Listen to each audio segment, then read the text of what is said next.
Good afternoon, ladies and gentlemen. My name is David Wamba, and I'm here to talk about mental illness, the stigma surrounding mental illness, and some thoughts and ideas how we can, as a society, allow mentally ill people to integrate and blend in with the complicated fabric of life. I'm not a psychologist or a psychiatrist, but I'm a state licensed drug and alcohol counselor with over 10,000 hours of clinical work, dealing mainly with a dual diagnosis population, an interventionist who I've done over 500 interventions in the past decade, I'll say, and I'm also bipolar. I suffered from bipolar for the vast majority of my life. I lived in the darkness of addiction and mental illness from the time I was a small boy and throughout most of my life. I was institutionalized from the time I was 16 to about 42 years old, in and out of institutions, drug rehabs, mental hospitals, trauma centers for injuries that were caused by car accidents, fighting, just trauma, and countless days in jail. I've been in every single jail in Southern California, spent a substantial amount of time in all of them, and ultimately state prison as a result of my behavior. I went undiagnosed for my whole life, although I've been in all these mental hospitals and drug rehabs and seen outside psychiatrists and etc. The only thing that could have been most accurate that I was diagnosed with, and that was by my attorney who was representing me on my seventh DUI charge I got, and he said, "I think you have affluenza." And I said, "Well, what's affluenza? I've never heard of that one." And he said, "It's a disease it's a condition that rich kids have. They're so rich, these kids, they don't know the difference between right and wrong because they never suffer any consequences." And I said, "Well, I probably do have that then, because I grew up very wealthy and I never suffered any consequences." And so he presented that to the district attorney, and the district attorney said, "Look, this guy's already facing 5 to 7 years, and if I put the affluenza diagnosis in front of him, he's gonna max this guy out, give him 7 years." So I wouldn't even try it. So we didn't try it, but nonetheless, ultimately, I went to state prison. I was fortunate in that the last day I was arrested on June 20th, 2007, I experienced a personality change sufficient to bring about recovery from a seemingly hopeless state of mind and body. I had been insane my whole life. I didn't know I was insane, but I knew something was desperately wrong with me. And for the first time in my life, I asked for the right thing. I prayed for the right thing. Every time, the hundreds of times I'd been in the back of cop cars before, I would ask for, "Please, Lord, get me out of trouble this time. I'll never do it again." Or, "You know what, Lord, if I just had a beautiful girlfriend, I would be more stable. And if I just had a new car because I just crashed the last one, I'll never drink and drive again. And you know what, I'm broke, so I need some money too. Can you help me out? Put some money, gets me some money in my bank account." I always prayed for the wrong thing. This last time, with my shift in personality, I just prayed to become the best son, the best father, the best friend, the best law abiding citizen, and productive, becoming self supporting through my own contributions and being humble. And to the best of my ability, I attained those things. I hope everybody would not beg to differ, but I believe, for all intents and purposes, that's what I became. And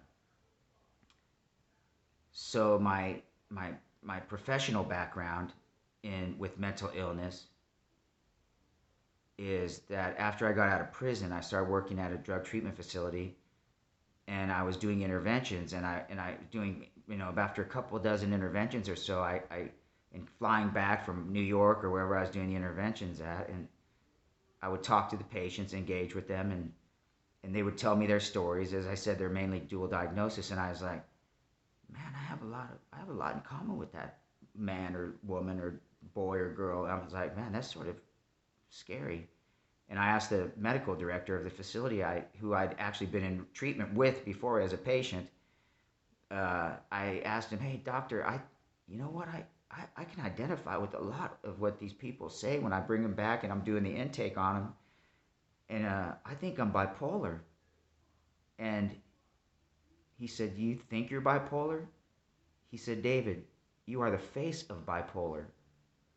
Are you kidding me? You do not know that? I said, I'm not kidding you. I do not know that. Nobody ever told me. I've never been diagnosed with such. And I must have slipped through the cracks because I did. Between he and I, I didn't self-diagnose, but he affirmed it. He said, David, you're very bipolar. And I'm shocked that no psychiatrist or any other mental health professional has ever diagnosed you with such.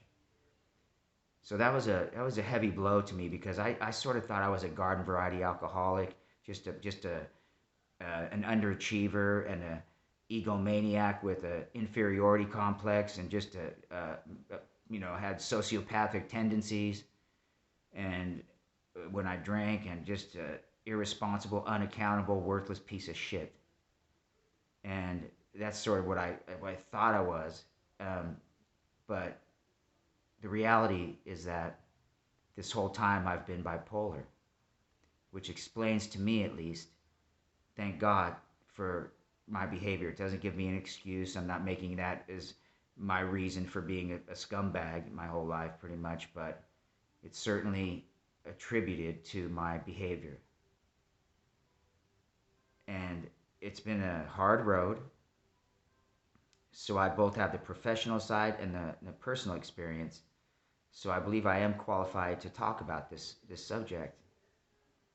1 in 5 Americans suffer from mental illness. Last year alone, 51 million Americans were diagnosed with some type of mental illness. Last year, 49,000 people committed suicide, 90% of whom suffered from a mental illness. And those numbers are probably far less than what reality is, simply because they can't, all the drug overdoses, and they don't know if that was just a drug overdose or if that was a suicide. And I would, from based on my experience, I would like to suggest that a lot of those drug overdoses they attribute to some junkie overdosing, shooting dope, and then dying, are not that. They're more than likely an intentional suicide, because society doesn't really want to have to deal with. It's okay if a junkie shoots up and overdoses. That's okay, just another junkie gone. But if it's a person who slipped through the cracks and he couldn't face living anymore, because for fear, if he came out of the closet, so to speak, and said, hey man, I'm suffering, family, I'm suffering, society, and my mind is not my friend. My mind is a bad neighborhood, and I shouldn't go in there alone. But I can't tell you that because you'll criticize me, you'll ridicule me, you'll reject me, you'll be afraid of me because of this stigma surrounding mental illness. It's just not too long ago where mental illness has come to the forefront in terms of being somewhat properly treated. I mean, in the 1800s, if they found out you're mentally ill, they'd put you in an asylum, shackle you to a bed with no windows, one door, no interaction with humans, and you would just stay there for the rest of your days until you die. Prior to that, they would hang you, or they would kill you. And then up until the until 1995, the Willard Institute in New York, state of New York, they would give people ice baths so intense, and electroshock therapy so violent that these people would break their backs. So not only would they be in the mental hospital for the rest, or this asylum for the Willard Institute for the rest of their lives, but they would be crippled because they broke their backs doing electroshock therapy. And that just closed down in 1995. So that gives you an idea of how far we've come in dealing with the treatment of mental illness. Not very far. In the 60s, they introduced antipsychotic medication. And I've taken every antipsychotic on the market. I've taken every antidepressant on the market, every mood stabilizer, all the drugs. And what those are, it's a band-aid on a wound that needs a substantial amount of stitches, if not a full-on surgery. So medicine is no good. I mean, I'm gonna say this, and it's a very controversial, I guess, but that's okay. You can take it for what it's worth, if it's worth anything to you, or you can leave it. If it doesn't apply, let it fly. I think psychiatrists, they push pills and they hope for the best. So they'll give you Zyprexa, which is an antipsychotic. Oh, that doesn't work. What, that makes you so you can't walk? Oh, it makes you drool on yourself? Oh, let me give you this other antipsychotic or this other antipsychotic. It will make you drool less, shuffle your feet less, and actually you'll be able to appear as if you're alert, although you aren't. The mood stabilizers, I took mood stabilizers for a long time. After the doctor and I realized that, and I understood that I was bipolar. So I was on a mood stabilizer, Lamictal, for many years. And I realized that it was taking away from my edge on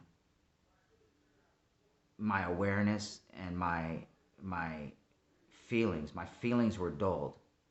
I didn't feel like I used to. I mean, I'd rather feel than not feel. Although I feel intensely. All my feelings are intense. They're magnified. I'd rather feel that. And people would say, oh, well, every crazy person wants to feel their feelings. Well, that's not necessarily true. You're categorizing me and judging me. So I'd rather feel like that and then be able to self-monitor than not have the option. Because I know the difference from reality and my reality. I know that my reality my perception of reality is distorted. Therefore, I have to take into consideration, that being said, that your perception of any situation, person, place, or thing is more than likely more reasonable, more accurate than my perception. So I have to trust in God, trust in other people who I try to surround myself with people who I would trust that their perception, that they have a decent perception on things. And I go with their perception. I have to trust. So I leave myself in a very vulnerable state oftentimes, which is it's not fun. And it makes me feel weak sometimes because I know that my perception of reality is distorted. So I have to rely on this guy's opinion or his perception, which sort of sucks. But ultimately, I believe in God, that God is going to take care of me. And he has. And he has always done so, and I believe he always will. Now, this is a component where it is extremely controversial, and I apologize to any atheists out there or psychiatrists or people in the medical society who are going to beg to differ. But I will tell you, I've interacted in one way, shape, or form with thousands of mentally ill people in my travels, whether it was when I lived on Skid Row, or whether it was in the 50 residential inpatient drug treatment facilities I was in, or the mental hospitals, or as a counselor treating people who have a dual diagnosis, and the hundreds who I've done interventions on. So I believe the common denominator here is that there has to be a spiritual foundation. There has to be a divine intervention, or you're screwed. So the last time I was in the mental hospital, right before I got sentenced to prison, this psychiatrist told me there, he said, David, you know what, there's a couple of things. And he was a God person. I'm a Catholic, he's a Catholic, wound up to be, because that same psychiatrist has actually referred interventions to me after I've been in his mental hospital. I don't know if that's appropriate, but it is a fact. Uh, so he told me two things. So we talked man to man, and he would say the F word, and we were, we were on a pretty good basis. And he said, David, just from this point forward, you have to try to remember that your mind is like a bad neighborhood, and you should never go in there alone, son, because it's dangerous. Your mind wants to kill you. It's not your friend. Your mind is your nemesis. It's your alter ego. You're not schizophrenic. You don't have multiple personalities. You don't, but your mind is your enemy, and it wants to put you 6 feet under, son. And I really didn't understand at the time, but now I understand implicitly. I understand very well what he meant. And in parting, he said, when I'm saying he said the F word, this doctor said, David, I gotta tell you, you need to get God or get fucked. And I was thinking, this is no way for a psychiatrist to talk to a patient. I'm gonna tell somebody. But it's true. It was true. The man was absolutely correct. And so in getting well for mental illness, the recovery, there has to be a couple steps. One is admission. Admit to yourself and to the people who matter in your life that, look, I'm suffering from something I don't know, but it exists between my ears. And I need some help. And the help they actually need is God's help. And yes, psychotherapy can help. It's a temporary thing, and medication might help, but I don't know. I'm adverse to that. But unless you have severe mental illness. Severe mental illness is a completely different ball of wax than what I'm talking about. So it's admittance. The second step is acceptance. And I mean accepting with your innermost self, your mind, your heart, your soul, your everything, that I am crazy. Holy shit. I am crazy. And there's no way out. I will be this way forever. However, there is a way I can manage. I can thrive if given a chance. And I can cope and fit into this very delicate fabric of society who shuns people like me. I can do it. And again, it all has to do with divine intervention and your belief that your perception is inaccurate. So you're going to have to rely on God, basically, to give you a new pair of glasses so you can see things correctly. And it's not easy, it's not easy. I still suffer to this day. Honestly, I have episodes every now and then where my mouth costs me money, and I'm not talking about my nice veneers. I'm talking about saying inappropriate things to the wrong people at the wrong time, and they sue me for what I said to them, and then I have to pay up. So that's just my reality, but it's growth, progress, not perfection, and that's what it's all about. So my plea to the general public is, really,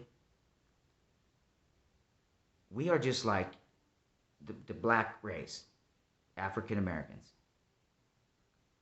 mentally ill people. We are discriminated against, we're oppressed, we're rejected, we're undervalued,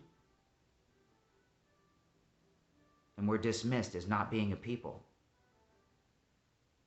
So my plea to you is that allow us the opportunity, people like me, to live a fruitful life, to integrate with you, because we have value. A lot of us are talented. A lot of us are smart. A lot of us have something to offer. We can give you something. We can offer you something. We can add quality to your lives if you allow us to, if you allow us in. So please have some empathy. Be aware. Learn to listen. Be thoughtful. Because you never know. One of us could be living under your roof. And although they've made numerous cries for help, you haven't listened. So when they commit suicide, you say, oh my God, I had no idea he had a mental illness. Well, he was trying to tell you the whole time, although maybe in unorthodox ways, but he was trying to tell you, he or she, and you didn't listen. So that's on you. So, in parting, I appreciate you having me. God bless you. And learn to listen. Thank you.